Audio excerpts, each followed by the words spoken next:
Welcome, friends.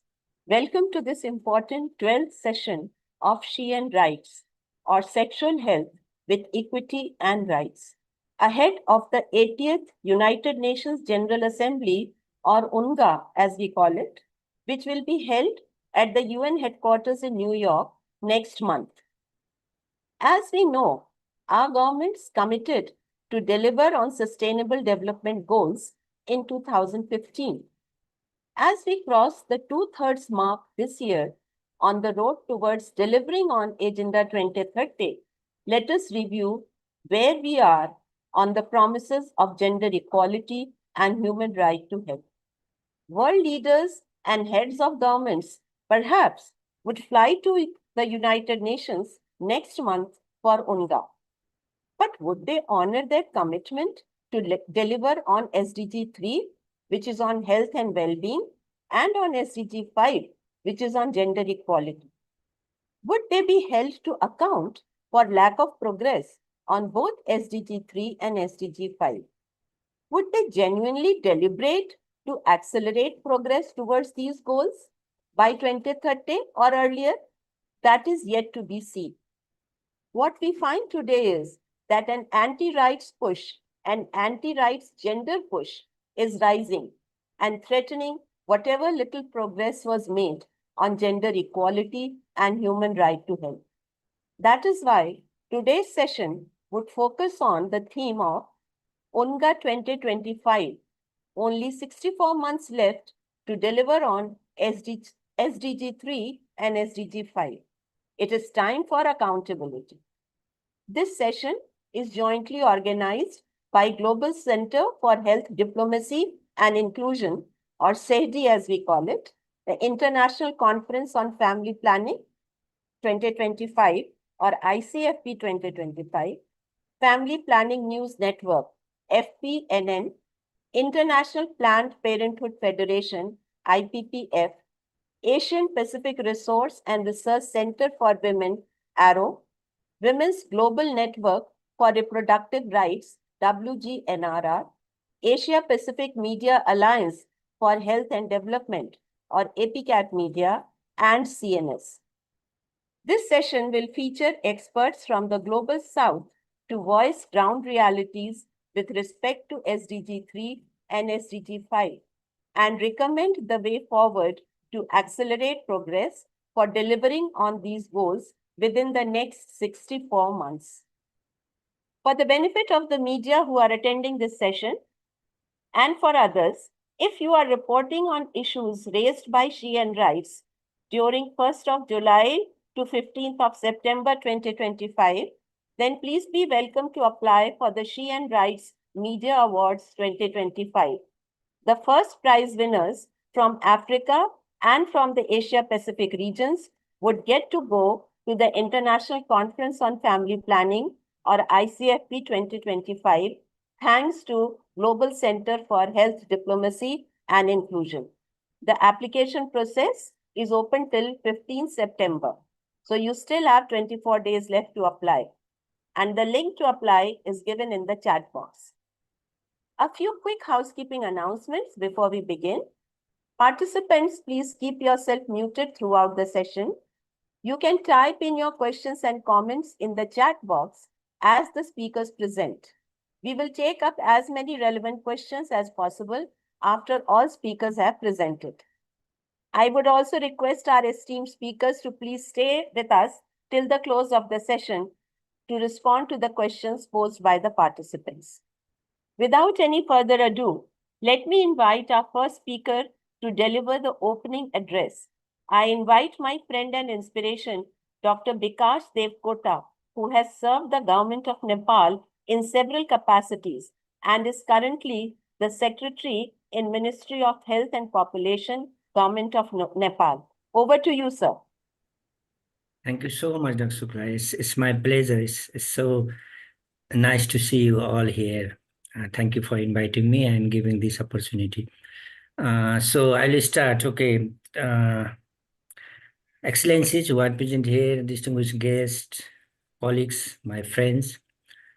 It is a great privilege and honor to me to address this distinguished gathering on behalf of Government of Nepal, Government of Nepal, and Ministry of Health and Population. I bring you warm greetings from the people of Nepal, a country of mountains, resilience, and deep commitment to the health and well-being of its people.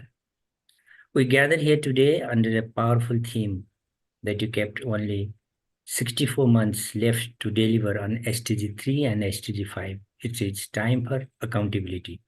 Yes, indeed, the clock is ticking and the urgency is real.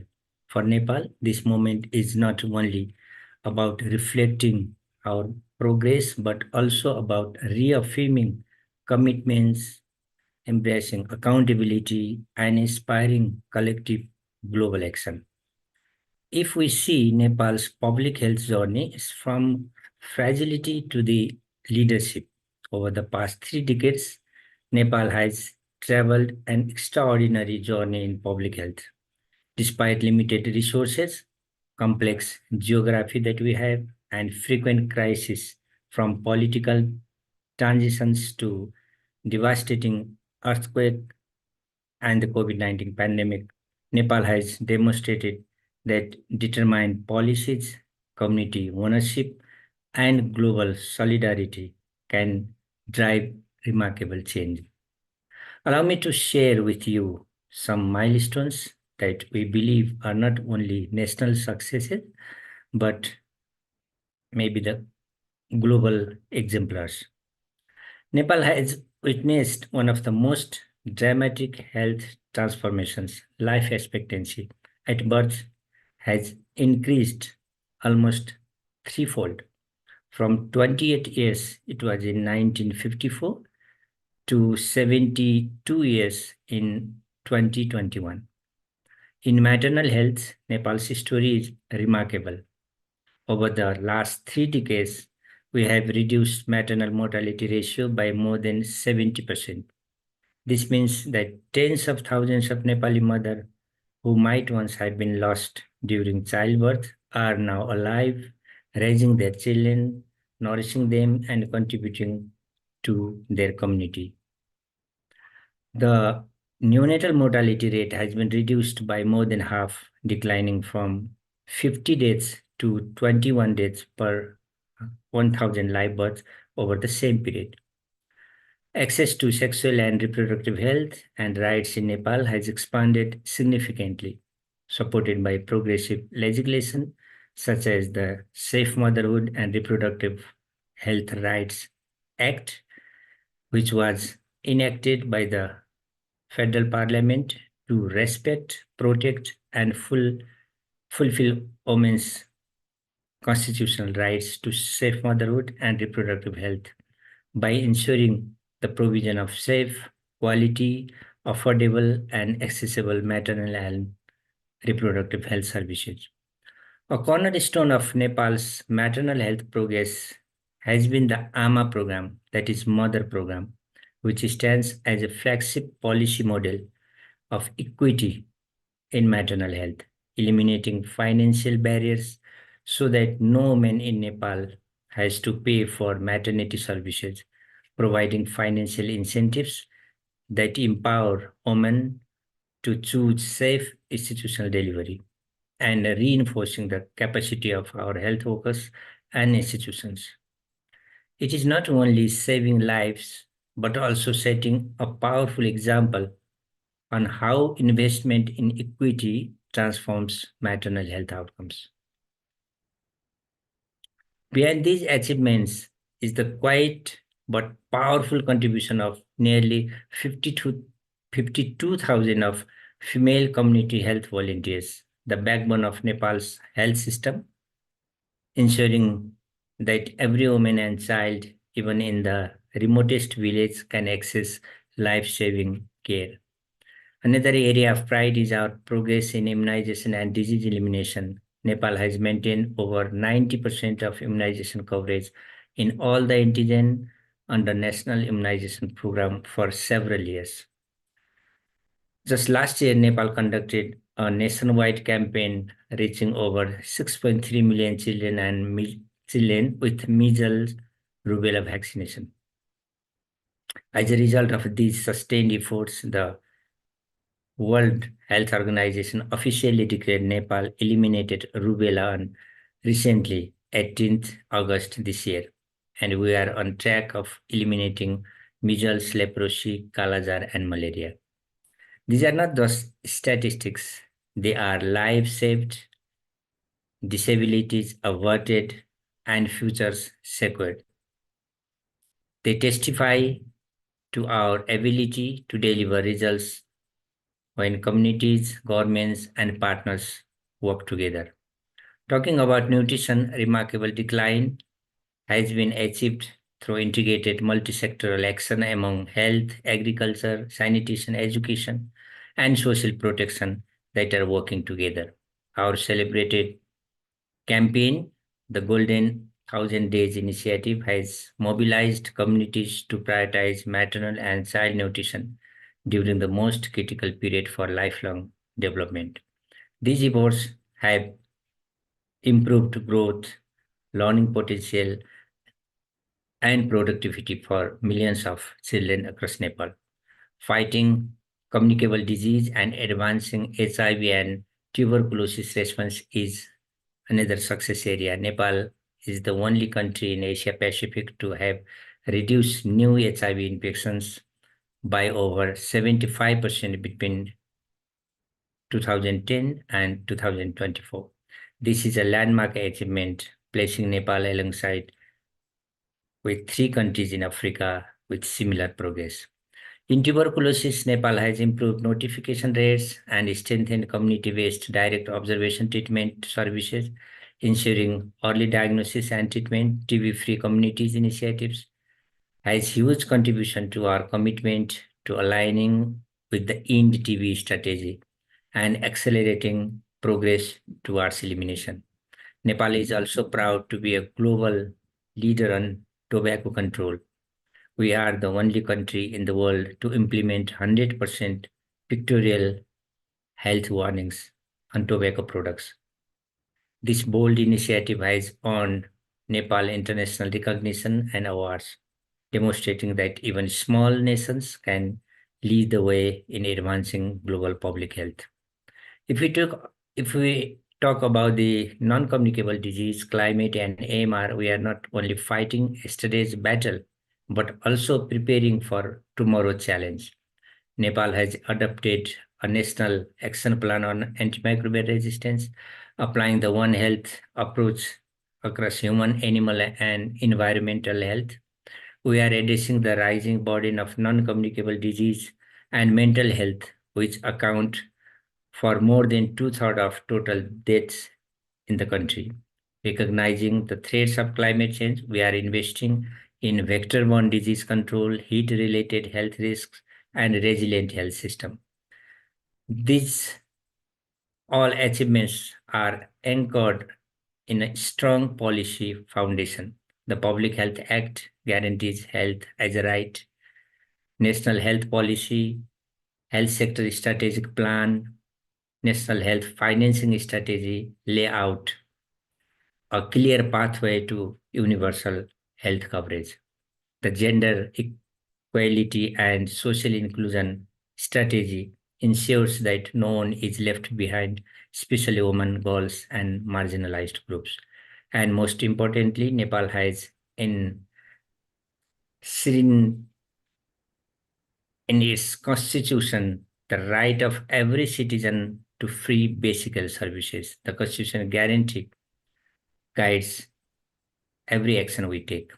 Excellencies, friends, looking ahead in accountability and the road to 2030, with just 64 months left to 2030, the message is clear. Progress is possible, but only if we hold ourselves accountable. Nepal is committed in these priorities: equity and universal coverage, ensuring service reach the last mile and marginalized group, sustaining gains, consolidating elimination efforts while tackling NCD and climate-sensitive diseases, strengthening accountability through digital health information system, citizen engagement, and parliamentary oversight. and empowering women and youth in health leadership, because SDG-3 and SDG-5 are inseparable and must go together. In conclusion, Nepal's story is one of the resilient and hope, from significant reduction in maternal deaths to eliminating rubella, from cutting HIV infections by 3/4 to winning global award in tobacco control. Our progress shows what is possible when there is political will, community leadership, and solidarity across borders. But we have also know that challenges remain. Health inequities persist, NCD are on the rise, climate change is reshaping health risk, and financing gaps threaten sustainability. Therefore, as we meet under banner of United Nations, Nepal calls upon the global community, let's turn promises into action and action into measurable results. Let us ensure accountability at every level, local, national, regional, global. Together we can still deliver on the 2030 promise. Thank you so much again for giving me this opportunity, and I try to share Nepal's highlight regarding the progress that we have made and how we can go further to 2030. Thank you so much. Thank you very much, Dr. Devkota, and thanks for sharing Nepal's progress. And we hope that your country will march forward to achieve Agenda 2030 and accept the accountability and move forward. Thank you very much. Let us now listen to our dear friend Kavutha Mutua, founder director of the Legal Caravan and noted High Court lawyer in Kenya. Welcome, Kavutha. Kavutha, can you please share the Kenyan and regional perspective on countering anti-rights and anti-gender push and delivering on gender equality and right to health? Over to you. Thank you so much, Shoba. Thank you for allowing me to go next. My apologies, I have to rush somewhere after this. But just as the previous speaker has highlighted, and as you had highlighted in the introductions, I think despite having made great progress in the area of health and gender equality, we are now more than ever seeing a lot of fight from the anti-gender groups. And the groups are well funded, they are well organized, and they're coming at every great progress that we've made over the last couple of years.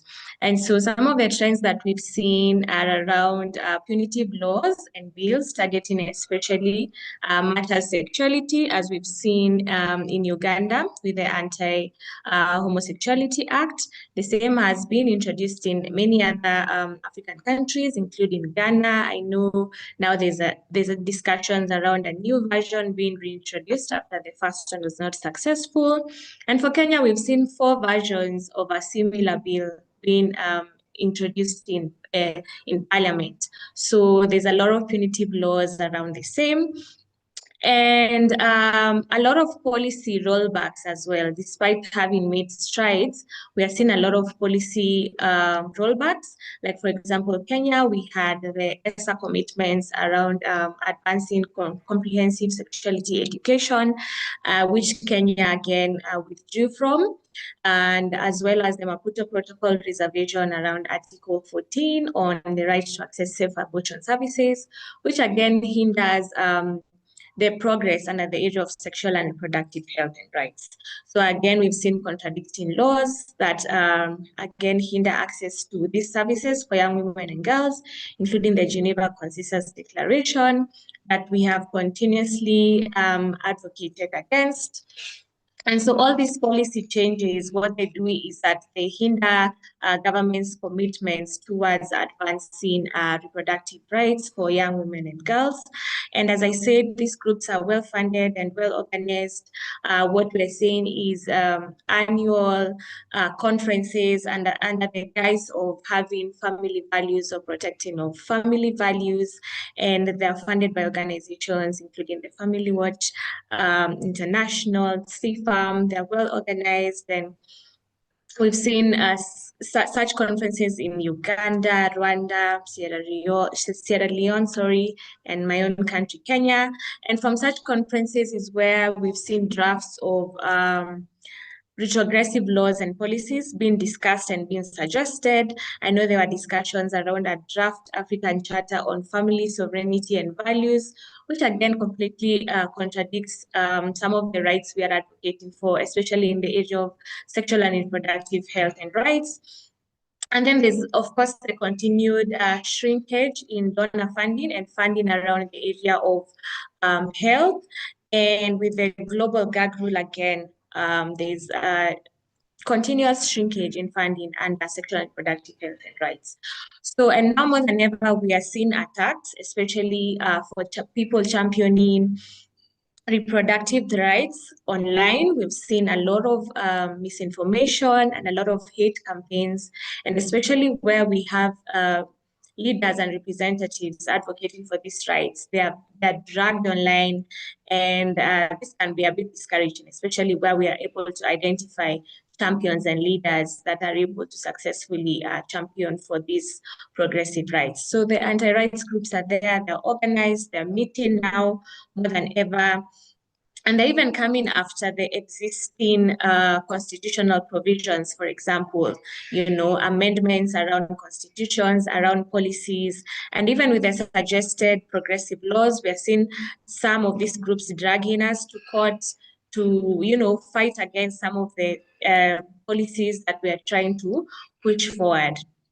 But some of the strategies that have worked is exposing and disrupting some of these engagements. Like for Kenya, we recently had the IPPF conference, African Christian Professional Forum conference, that if you look at even the lineup of speakers, there was no representation of, the African people. And so we were able to expose this online and counter some of these campaigns online. We had people sort of disrupting and attending and making sure that, their voices are heard, and we're in some of these rooms that might threaten our progress. We also had parallel campaigns running online during the time of this conference, just to correct any misinformation and disinformation online.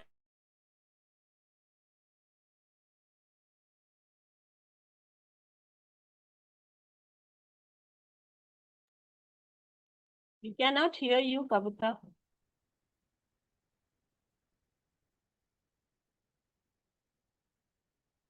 We are unable to hear you.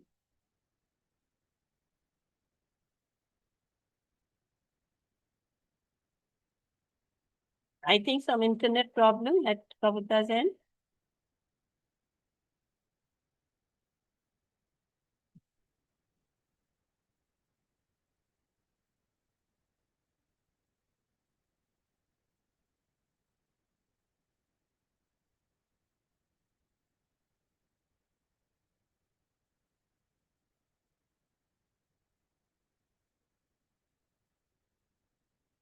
I think there is some internet connectivity problem at Kavutha's end.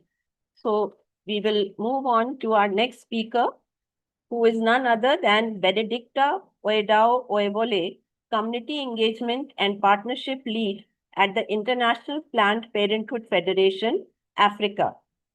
Benedicta will focus. Yes?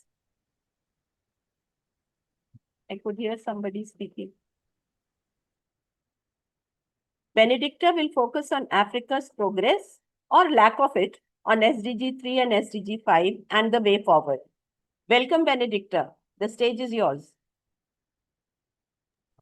Thank you so much, and thank you, colleagues, for the opportunity to reflect on Africa's progress and forging a way forward together. I bring you greetings from cold Nairobi today. My name is Benedicta Oyewole, and as introduced, I am the Community Engagement and Partnerships Lead at the International Planned Parenthood Federation African region. I am an African woman wearing a mustard top. I have my black fro out, and I have a blue and peach circled frame with gold septum piercing. Before I go deep into answering some of the reflections that we are doing together, let me begin by grounding us on what we are talking about. What exactly are these Sustainable Development Goals 3 and SDG 5? SDG 3 is all about ensuring healthy lives and promoting well-being for all at all ages. It commits to end preventable maternal and child deaths, to fight epidemics and to achieve universal health coverage, and to guarantee access to quality essential health services. So that takes us to Sustainable Development Goal 5, which is all about achieving gender equality and empowering all women and girls. It calls on us to eliminate violence and end harmful practices such as child marriages and female genital mutilation. It ensures equal partnerships in decision-making processes and guarantees universal access to sexual reproductive health and rights. Together, these two SDG goals are at the heart of the 2030 agenda. Without them, there can be no human development, no sustainable peace, and no economic transformation. Now let's go back to reflecting on African journeys so far, especially answering the question, how did we get here? Since 2015, the African region has taken important steps. Many governments have adopted the Universal Health UHC strategies. Rwanda, for example, as Rwanda's community-based health insurance scheme is now cited as a model.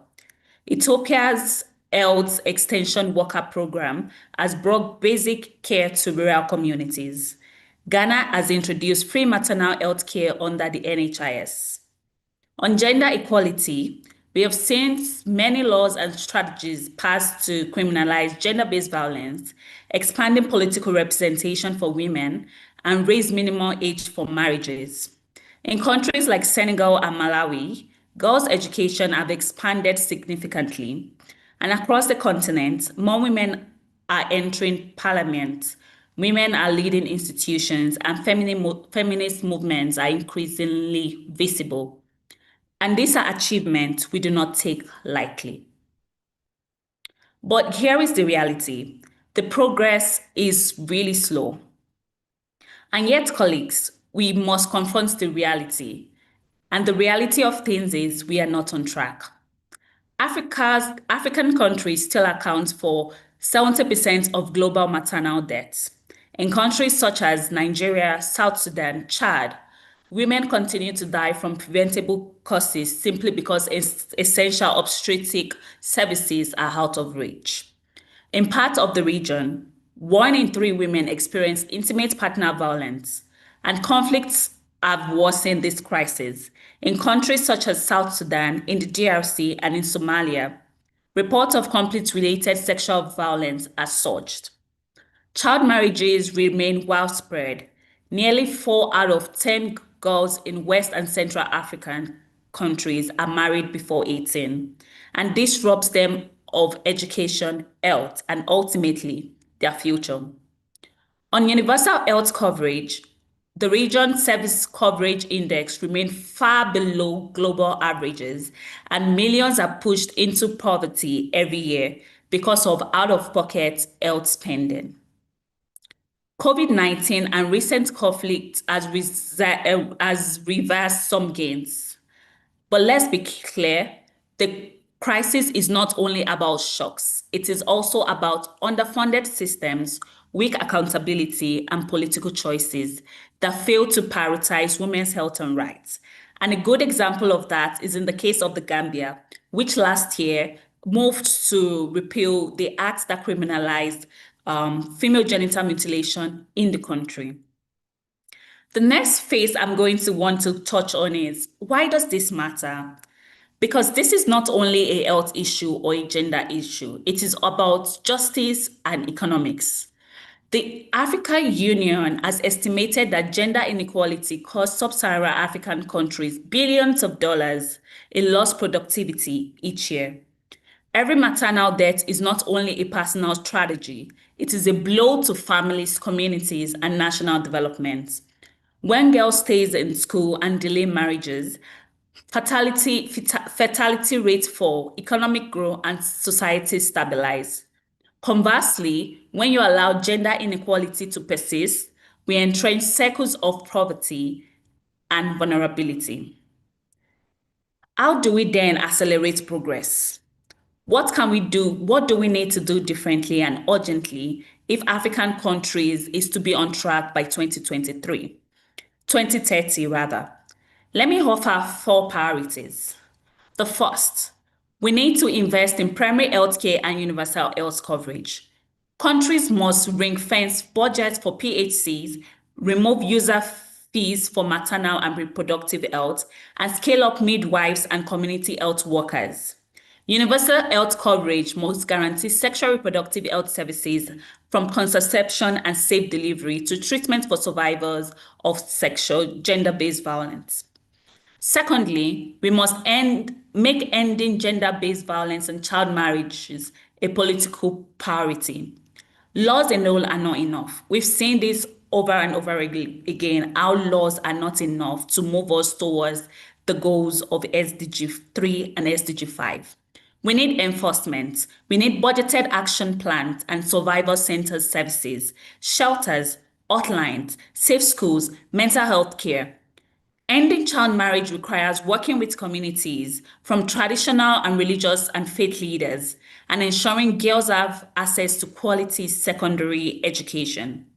Third, we need to put money in the hands of women's rights and community-led organizations because they are the groups reaching the most vulnerable and the most marginalized in the communities, from sex workers to people living with HIV, persons who uses and injects drugs, sexual and gender diverse folks, people from the LGBTQI+ community, and women in rural settings. And these are people most often left behind, including persons with disabilities. And yet they receive only a fraction of development financing. If we want transformative change, we must trust and fund them. Fourth, protect our progress against shocks.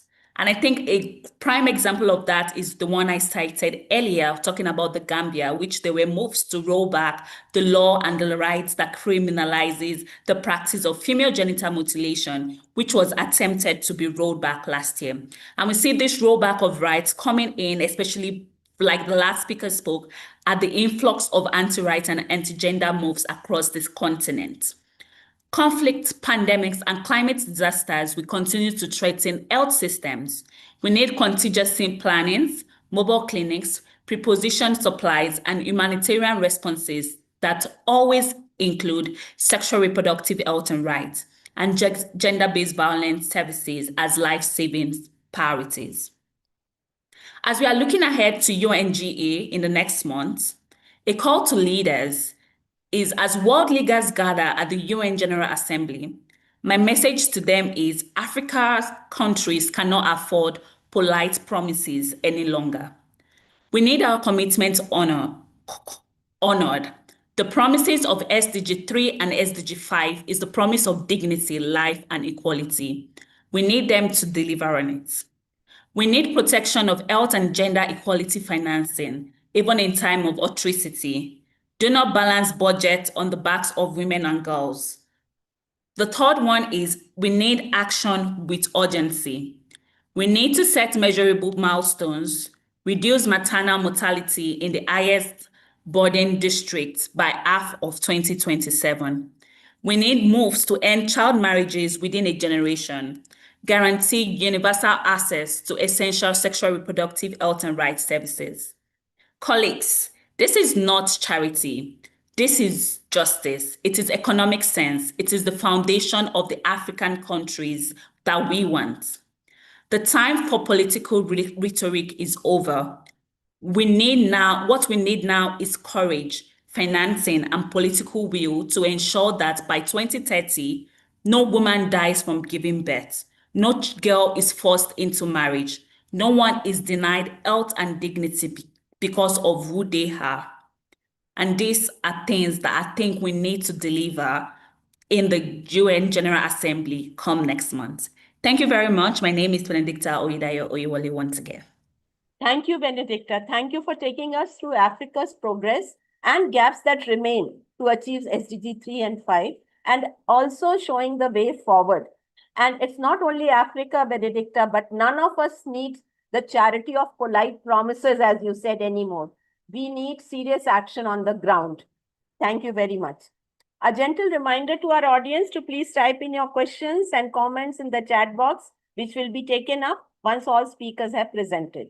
Now, I re-invite Kavutha because she had lost power in her house, and that is why the internet had conked off. So I would like her to please conclude her speech. And see, this is what we in the Global South are struggling with every day. Power outages, shortage of water, shortage of everything, which perhaps the Global North does not even realize, most of the countries there. Yes, Kavutha. Please be back. Yeah, apologies to everyone. Some of these things I think we don't have control over, but I think I was just in 2 minutes, allow me to conclude my presentation. I think I was going through the strategies that we've been using in terms of countering the anti-rights and anti-gender groups. I had covered exposing and disrupting shifting narratives. And let me cover defending the progress made in laws in courts where possible. Like for us in Kenya, we are in court defending the National Reproductive Health Policy, which had come under attack, or rather had been passed without public participation, and therefore the voice of young women and girls was not covered, and aspects such as comprehensive sexuality education were intentionally removed. And this again is not in line with the commitments made under SDG-3. And I think there's need to invest in groups that are doing this work towards health, towards gender equality. Now more than ever, we are calling upon funders to give flexible funding, to give rapid response funding where possible, and a challenge to us as organizations to think around expanding the areas of funding.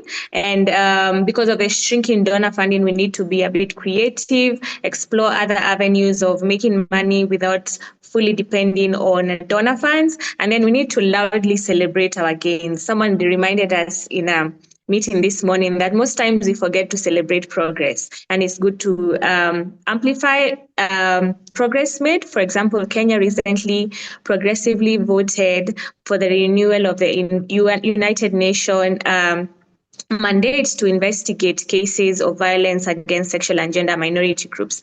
And this came as a surprise to many. And so us as groups have taken advantage to celebrate that. And it's encouraging for even the lawmakers they feel supported enough to, pass progressive laws in some of these controversial areas. So that's briefly on what we can do as strategies to counter the anti-rights and anti-gender groups that have been on the rise now more than ever.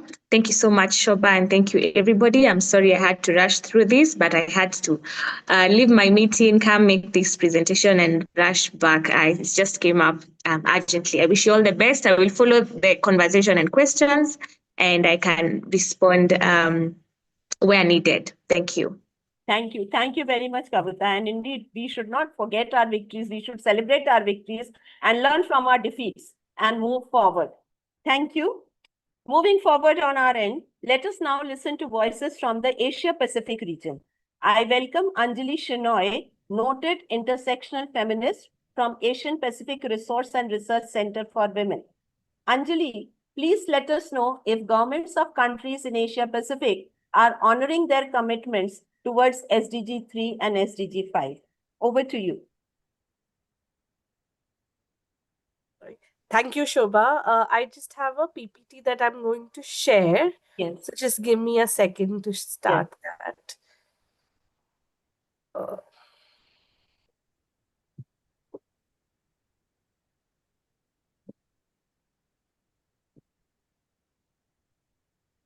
Yeah, do you see the PPT? Yes, we can see it very clearly. Okay, great. Yeah. So I'm going to talk about where we are at with, in particularly SDG-3 and SDG-5 in the Asia-Pacific region. So just to set the context first, as my colleagues from Africa also pointed out, we are not very different in the Asia-Pacific region either. The assurance of SRHR has been integrated into the SDGs, particularly in Goal 3, which is good for good health and well-being, and Goal 5 for gender equality. And though there are cross-cutting implications of SRHR across all the SDGs, however, progress in the region towards these goals remains slow and uneven. Today, the review of the progress made in the SDG targets and indicators are further complicated by global challenges that have led to the present poly crisis. The COVID-19 pandemic acutely reduced the availability of SRHR services in many countries in the region. And in some cases, these disruptions have persisted and continue to raise their head to this day. Globally, the instability brought about by prolonged war and shifts in political power have led to dramatic declines in focus and funding on SRHR. In some countries in Asia, increasing fundamentalisms at the national level further impedes progress made towards the realization of SRHR for its women and girls. Worsening climate change, of course, unequally affects communities that are already at social and economic disadvantages, leading to forced migration, disruption of access to health and services, proper sanitation, worsening food insecurity, and increased exposure to environmental toxins, with women and girls bearing the brunt of these problems. A look at where the different countries in Asia stand with regard to gender equality or SDG 5.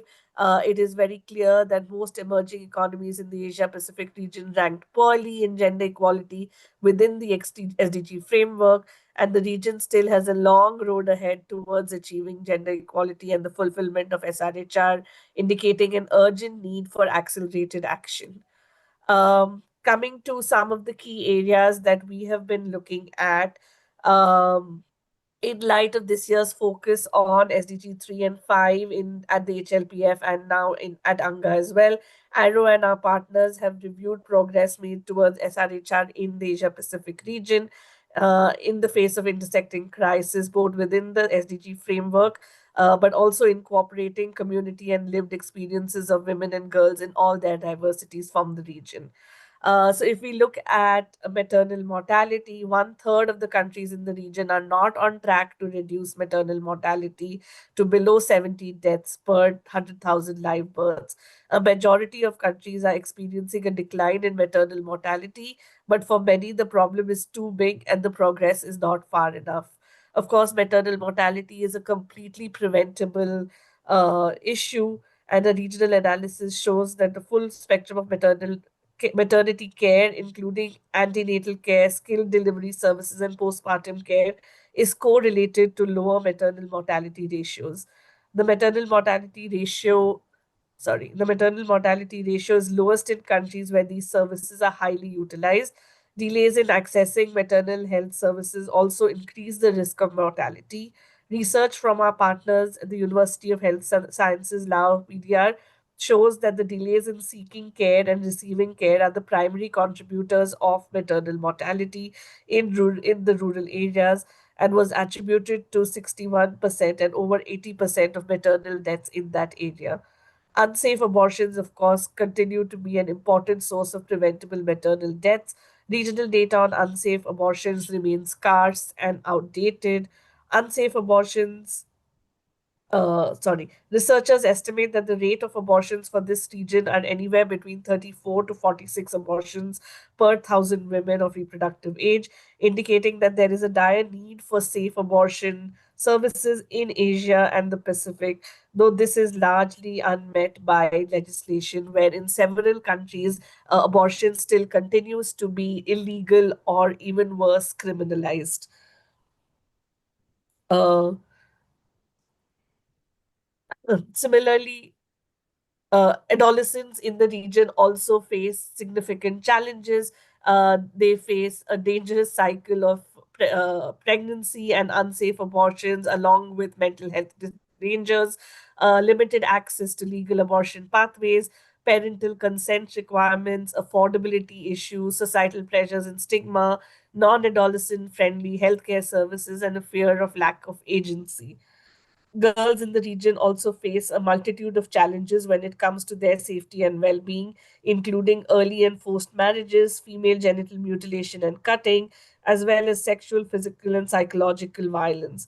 In the SDG framework, the protection of girls is monitored through the assessment of two outcomes: prevalence of early marriages and prevalence of FGMC.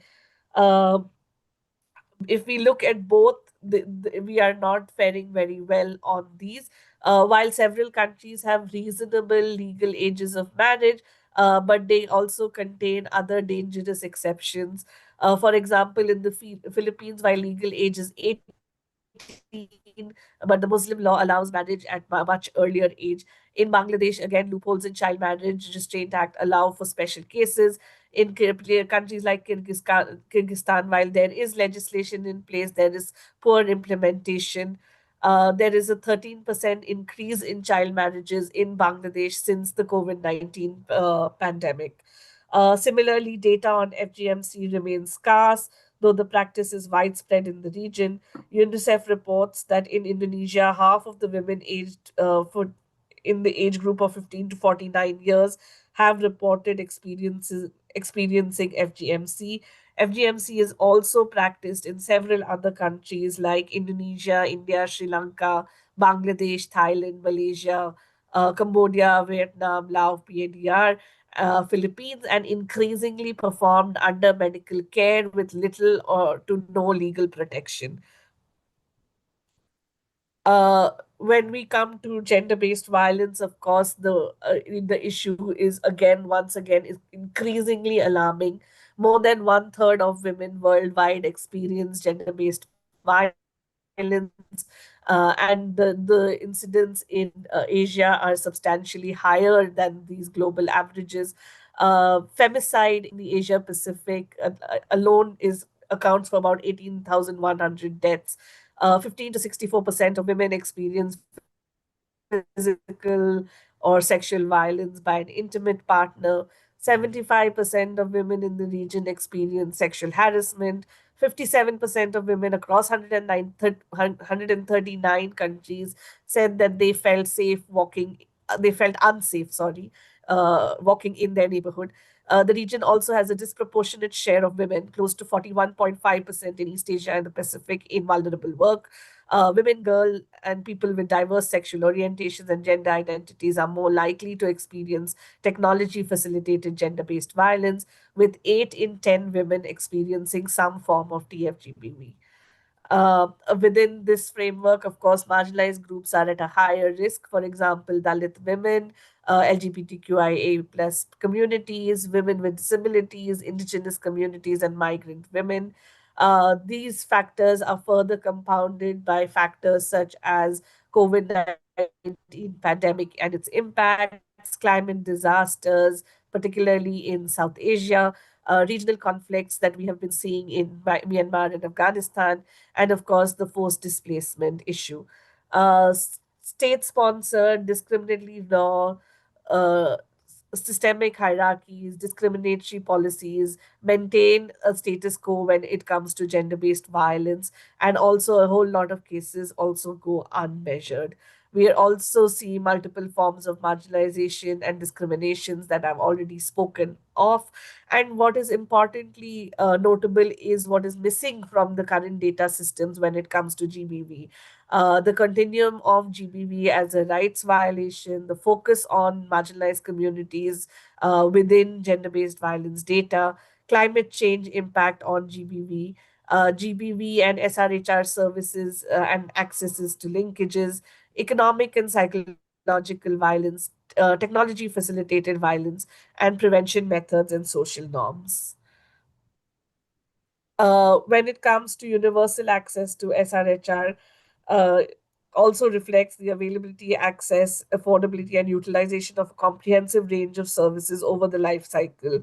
This includes access for all without bias or prejudice to maternal health services, general reproductive and sexual health services, safe abortion services, HIV screening, etc. It also must incorporate the recognition of SRR, which encompasses bodily integrity, autonomy, agency, and choice. The most recent data shows that most countries in the region have moderate to poor legal frameworks for SRH, and only a few countries have reported strong legal frameworks to support universal access to sexual and reproductive health. And of course, barriers continue to exist, particularly for rural, remote, and marginalized communities.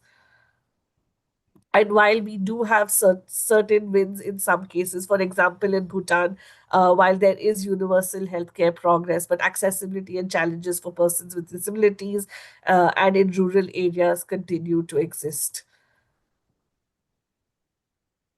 Uh, while it's not completely captured within the SDG monitoring framework, in the investment in health also forms an integral element to translate legal frameworks into actionable and effective policy and programming. Many countries in the region have reported very little increase in health expenditure as a percentage of their GDP, though this increase is often less than 1% over the past decade. There appears to be a stagnation or regression in Southeast Asia, where governments investment in healthcare is already low, averaging between 3 to 5% of GDP. Few countries in the Pacific, such as Micronesia and Marshall Islands, have reduced healthcare investment by 2 to 3% of GDP, a significant drop of resources allocated to health of the population. Correspondingly, countries in Asia and Pacific observe a high burden in the household out-of-pocket costs of healthcare, which was estimated to almost half of the region's total health expenditure. Um, so our recommendations in this case are divided into 8 key areas: comprehensive universal access to SRHR services, where universal access is defined to include the full spectrum of SRHR services across life cycle, positioned within legal frameworks with adequate policy and resource allocation, to increase government investment, increase health budgets and public fund allocation with periodic review, ensuring marginalized groups aren't left out, and integrate universal health coverage and SRHR, address access barriers, remove legal, structural, social, geographical barriers to health services, including safe abortion and maternal health services, redesign inclusive health systems, create cohesive, inclusive, accessible systems for all diversities, providing equitable access to marginalized populations, strengthen SRH services, eliminate harmful practices, address structural barriers in norms, laws, policies, and repeal discriminatory practices, and recognize needs of gender diverse people, and ensure high quality, timely, reliable data disaggregated by income, gender, age, ethnicity, disability, and location to monitor beyond SDG indicators. The key messages retain progress remains slow and uneven across the region. Multiple crises compound challenges for women and girls. Legal frameworks must be backed by adequate investment. Marginalized populations need specific attention. Accountability mechanisms are essential, and data gaps must be addressed urgently. Um, we are only 5 years away from 2030, and the path forward demands greater investment in legal and financial frameworks, transparent monitoring, and improved accountability mechanisms to ensure comprehensive SRHR for all. Thank you. Thank you very much, Anjali. And thank you for such a comprehensive sharing of where we are in Asia Pacific on SDG-3 and 5. And as we all see, situation is not good at all.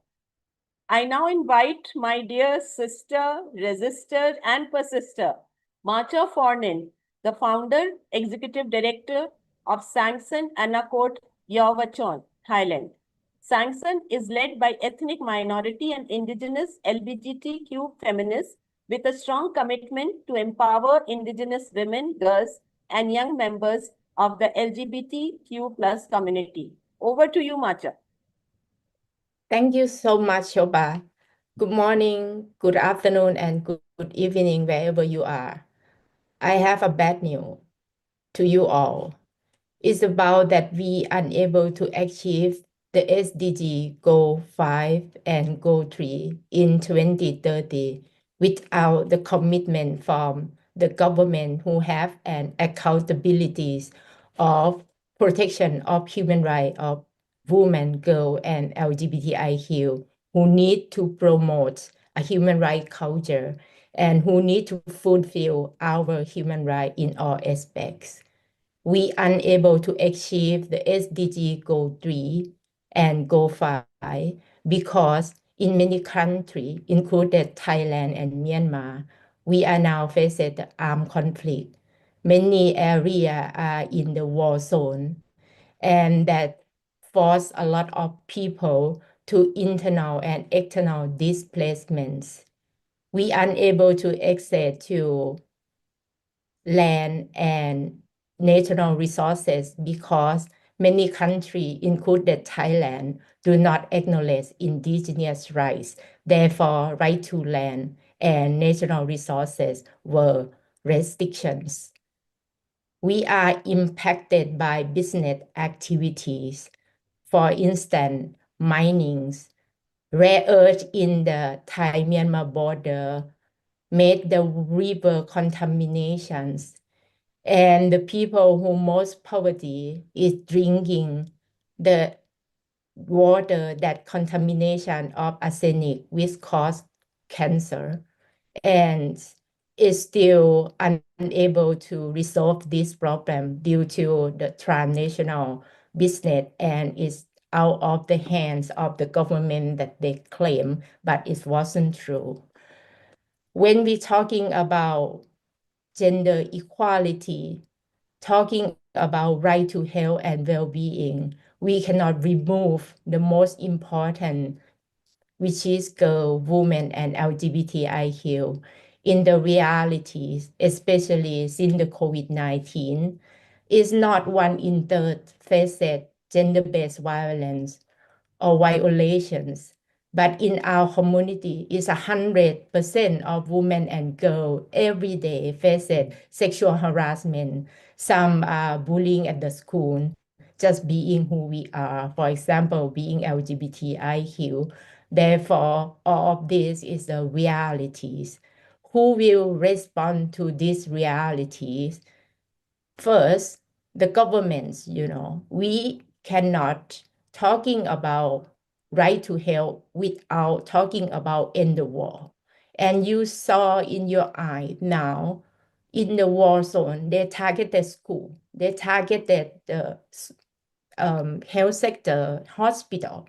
How can we talking about, right to health when many people are, vulnerable to lost life? We need to call upon the international organizations and all country and all government that to calling to end the war. And we also need to acknowledge the indigenous right to land and right to national resources, because it's the root cause of hunger, is the root cause of poverty that contributed to lack of access to education for many girls and LGBTIQ. When the school is so far away from the community, girls lost opportunity to education.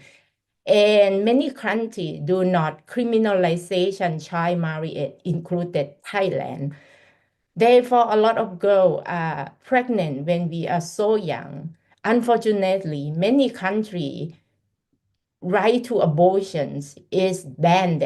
Criminalization of abortion is actually violation the body autonomy and women rights, especially girl rights as well. So therefore, education is the fundamental developments, and its protection girl from child marriage. Gender equality, we have some successful story that I want to share and I want to celebration, because we've been fighting for 2 decades, which is marriage equality passed in Thailand and fully implemented this year. But I couldn't fully celebration because in Southeast Asia, it's only Thailand that marriage equality is possible. And many countries still criminalization LGBTIQ people. Therefore, we will fully celebration when criminalization of LGBTIQ, decriminalization LGBTIQ possible. And if you look at the maps, Asia is more than half included population, included geological, but only a few countries that possible to marry equality. So I think this actually, we cannot, claim that gender equality is possible. And when you're asking what is the solution for gender equality, One, the representation of women in the parliament, the representation of LGBTIQ in the parliaments that can pass the law, which actually, many countries cannot, because you don't have the politicians who are from the marginalized community, who are represent our community. Therefore, representation is the first key to success of solution. Second, it's not only representation, but the political views to end, all form of discrimination, especially gender inequality or homophobia. But why is not enough? We speak again and again to end violation, to end homophobia. Who respond to that? Not only the parliament itself, the whole society, need to enter the anti-justice movement. We need to ensure that democracy is possible. We need to ensure that, young people are be a part of the solution, and that's how we move forward. And then when you're asking about combine everything together, when the governments create the barrier, they violate the human rights of LGBTIQ people, or when they don't do something based on their accountability, CSO, NGOs, and community is the one who fill that gap, who support us working on this, donor. And what happened when the donor cut fund? Our right at risk. Some already died because of US cut fund. And now we're talking about, how we can ensure we can mobilize, we can, working to fulfill the gap. And that's why the donor also have an accountability toward this. Most importantly, anything, that we are working is need to ensure that the community who are, facing that issue are the one who are, a part of the solution, included disability, LGBTIQ community, indigenous people, women and girls. And that is how we can, claim that SDG 16, 17 goal we achieve in the next 5 years. But I will come up with some some good example that we can do. For example, like when education is lack of, acknowledge human rights of LGBTIQ people, we started to develop the manual to train the teacher and to access to the school, to started to talking about children rights, gender equality, and LGBTIQ rights. So that's the thing that we can do, but it's not enough. The government need to ensure that sexual reproductive health and rights is in the curriculum and is allow teacher to teach, and also children will be protected. We have some good solution, in terms of environmental, why the community are facing environmental crisis is, a part of solution, doing the feminist participatory action research, mobilize, the community on the ground to demand the policy change, and then speak about the global in terms of reclaiming economic justice and all the business that, create the inequality, included mining activity, for example. So we have some example of that, but it's not enough. Without all us together in collaboration, we are unable to achieve the SDG Goal 3 and Goal 5. Thank you so much for having me. My name is Matcha Phorn-In, founder and executive director of Sangsan Anakot Yawachon. Thank you. Thank you, Matcha. Thank you for your sharp insights, sharp and inspiring insights. And I salute you for your feminist movement in Thailand and across its borders for so many years. And also thanks for mentioning the havoc which is being caused by conflicts and wars on health and gender equality and other SDGs as well. We are happy to have with us today in the audience Lisbeth Arup, a dear friend and guide of ours, very humbly and dedicatedly serving the needs of the underserved communities and encouraging them to take charge of their health and well-being. Lisbeth leads Humana People to People India program development. I am honored to invite her to share a little bit on a very special project that bridges TB responses with gender equality. And that project is called the SWEET Project. Elizabeth, over to you to tell us something briefly about SWEET and what does SWEET stand for? Thank you very much to Shoba and to all the presenters and participants in this important meeting about achieving the Sustainable Development Goals,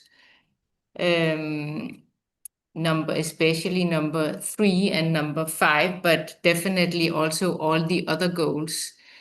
SWEET stands for Street Women Engaged and Empowered to End TB. And it is one of our initiatives in the fight for achieving the Sustainable Development Goals, as well as the day-to-day health and reducing stigma of people who are affected and infected by TB. And now we are also adding HIV to that, we can say, task list. We have been working in HIV and AIDS for the last 25 years. We have our headquarters based in Delhi, and we are working there with a lot of different activities. And we are also reaching out in across 15 other states in India. And what I would like to share with you today, that is apart from that, what we are doing in this project with street women, that is basically homeless women who are either have been affected by TB directly themselves, so they are TB champions, or they have been affected because somebody in their family has been TB positive or even HIV positive and living with HIV. They engage themselves. First of all, they learn a lot about the diseases, and then they become a kind of, you can say, active peer educators and supporters of people who have TB. And also they become very active in the fight against stigma and discrimination, which is a fight that all of us need to be active in. And I just wanted to read for now, because now Shoba said to me before this meeting started that you can also tell a little bit. So without any further preparation, I would like to read a small case story for you who tells something about this work that in the day-to-day life and how we fight. It is a story that is from a man. His name is Manoj Kumar. It is a changed name. I live in Gunga in Lucknow. I'm 32 years old of age, and I'm unmarried, staying with my parents and working in a tailoring shop. Around 3 years back, my health suddenly started to become worse. I visited several doctors, took a number of pills and prescribed by them, but there was no improvement of my health. I was worried. My parents were worried. My bad health was also hampering my job. I was feeling helpless and depressed. Then I met a middle-aged woman named Shivani, who was very friendly and compassionate. She was working with an organization named Humana People to People India. She told me that she works there as a health worker in HIV and AIDS and TB projects. I told her about my illness in detail, thinking that she may help me being a health worker. But when she suggested me to take an HIV test, I was utterly surprised. She explained to me that there's no harm of getting tested for HIV in case of a chronic illness. It's a simple test, and many people take the test daily at the government hospitals after a good session of counseling. The test is free of cost. The test result is kept strictly confidential. Shivani also informed me that there's also drugs to fully control and check the harmful effects of the virus inside the body after infection. So an infected person can remain healthy and lead a fully normal life. Those drugs are also available for free from our government hospital. I was initially not convinced, but Shivani continues assured and motivating me through the local hospital to get the test. My life was in total shambles when my test result came out to be positive. I felt like destroying my life. Shivani stood like a pillar on my side and said, "It is not the end, but the beginning of a new life." She took me to the doctor of the ART center, where the HIV-infected people receive treatment. The doctor did several other tests on me, including an X-ray of the chest. Then he started my antiretroviral treatment and told me never to stop it without informing him. I was further shattered to hear that it would be a lifelong treatment. Shivani told me that is not uncommon at all. There are many other illnesses where the person has to take pills or even injection lifelong to be healthy. She also gave me an example of hundreds of thousands of people living with HIV who are taking those pills non-stop and leading a normal life with their families, jobs, and other social activities.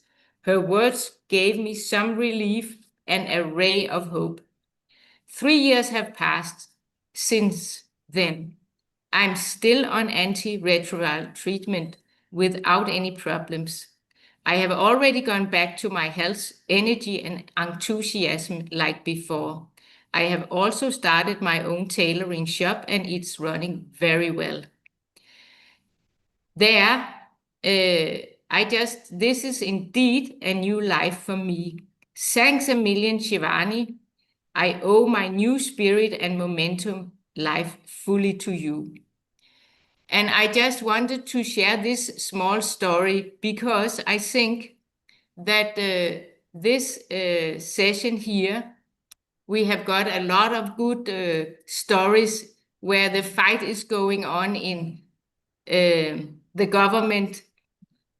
We are advocating to the government. We are doing a lot of work in law, but there's also a lot of people who are doing a lot of work in the streets, in the field, in the day-to-day life. That is the people-to-people way. And I think that is also important to remember that. And thank you to Shoba and to all the rest of you for also remembering this part of the work. Thank you. Thank you very much, Lisbeth. And you all have groomed so many Shivanis through your journey in India, and which I have seen personally at hand. Thank you, and all force to you for the excellent work you are doing. We now open for comments and questions from our esteemed audience.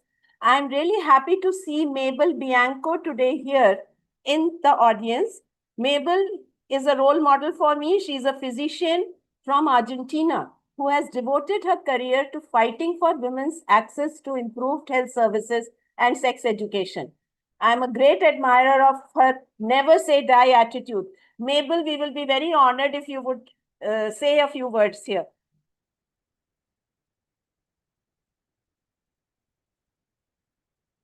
It must be very early morning in Argentina right now, from where she is.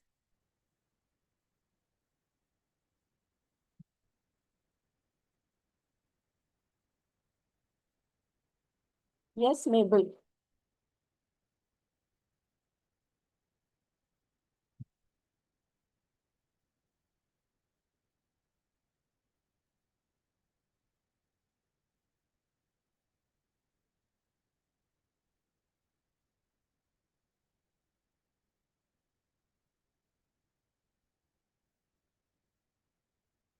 Mabel, we are waiting for you.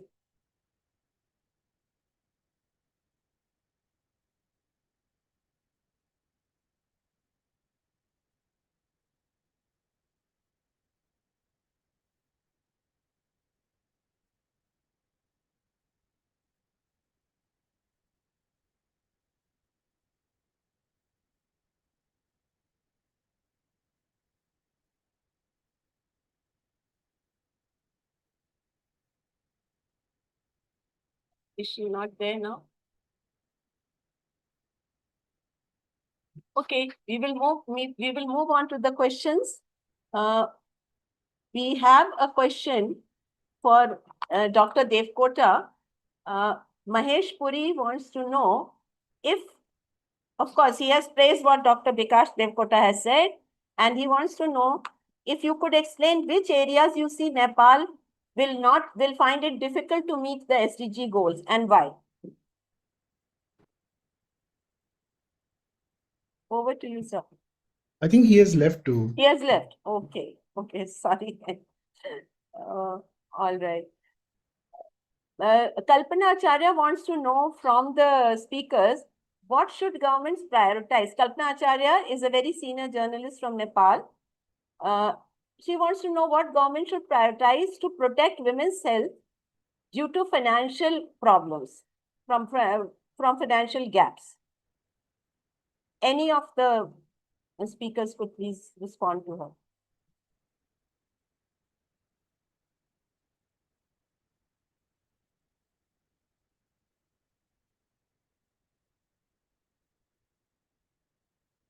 her. Benedicta, would you like to say something?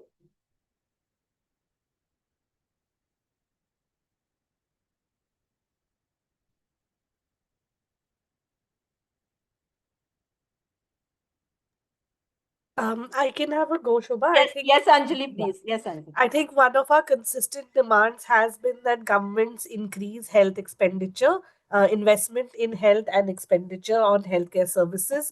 I think we are looking at an environment where there is a lopsided investment in, in arms and ammunition and military prowess, and a lack of investment in basic human rights and needs of people. So I think our consistent demand in that, in those aspects from governments in the Asia Pacific region has been an increase in government investment and expenditure and allocation on public health, also on comprehensive universal access to healthcare and universal healthcare itself, and to include SRHR services in this comprehensive access. And also for governments to address structural and systemic barriers to healthcare particularly for marginalized communities. Thank you. Benedicta, would you like to add something? No? Benedicta? Sorry, I was speaking. I forgot that I was muted. Can you hear me? Yes, yes, we can hear you very clearly. Okay. I'm not sure if I got the current question correctly, but if it's about what government should prioritize to protect women's health. But, yes, I think the particularly, first thing. yes, in All the right. context of financial gaps, particularly All in right. the context of financial gaps, yes. Yeah, when we talk about prioritizing women's health, we must first recognize that it's not just a medical issue. It's fundamentally a question of rights, equity, and justice. And I think first three interconnected areas coming to my head is the universal access to sexual reproductive health and right. Also back to financing and accountability, which is around political commitments means little without resources. And like I said in my earlier contribution, we need like fenced budget for women's health, but from a justice lens as opposed to from a charity lens. And specifically within the African region is investment in national development, in health financing. For instance, a good example coming to my head right away is Rwanda's investment in community-based insurance shows us that progress is possible when resources match ambition. The third one is women do not live single-issued life. So we need to see it through an intersectional and protection from structural barrier lens, where poverty, disability, conflict, and discriminatory laws intersect with one another to affect the health outcome for women and girls and for marginalized folks. In short, to protect women's health, government must move beyond rhetoric to concrete action, and they do so by guaranteeing SRHR, investment in sustainable health systems, and remove structural and legal obstacles that deny women their rights. And this is beyond also meeting the SDG target. It's about securing a future where health and equality are a lived reality for women everywhere. Thank you. Thank you very much. We have many comments from the participants. I'm going to read them out because this is also being aired on YouTube. So for the benefit of everyone, I would like to read out a few of the comments. Precious Robinson says that gender-based violence is very rife in South Africa also. Young girls are butchered and raped and killed, some even burnt to conceal evidence. The country must improve safety environment for women and young girls. Then Puiva says TB stigma amplifies many times more because of gender, and so do barriers, discrimination, and injustices. Same thing goes for HIV. She also says, I'm in full support of, just a moment. She says we need to encourage empowered women who understand the benefits of preventing unwanted pregnancies and safe abortions as well. There is a comment that abortion is criminalized in Cameroon also, and it is criminalized in other countries also. So now I think we have just come to the close of the session. I don't see. Sorry, Shoba, can I provide some recommendation to the government and what they should priority? Yes, I will target the Thailand. Yes, please. Because of US cut fund, its impact the health sector in the refugee camp and also food program. Therefore, 90,000 refugees in Thailand side are now, unable to access to healthcare and also food insecurity. I not call only Thailand government to support, the US cut fund and fulfill that, but also the whole ASEAN and Asia need to, support the refugees camp in Thailand. The secondly, criminalization of child marriage, because in many countries it's legal to marry with the child. So I think this need to be, prioritized to many countries. Thank you so much. Thank you very much, Matcha. Thank you very much. And it's a combined effort which will again count. As you're saying, all other countries should also help in overcoming this problem, since the aid has been cut. So with this, we come to the close of today's session. A big thank you to all our speakers and participants for their active involvement. Promises made by our government leaders in the UN, such as delivering on SDGs, must be kept. That has been the common consensus throughout. At the same time, it is our joint responsibility also to ensure that accountability is there when it comes to delivering on the promises made. We want a world order which is socially just and ecologically sustainable now. We want a feminist, fossil fuel-free future. It is time for development justice now.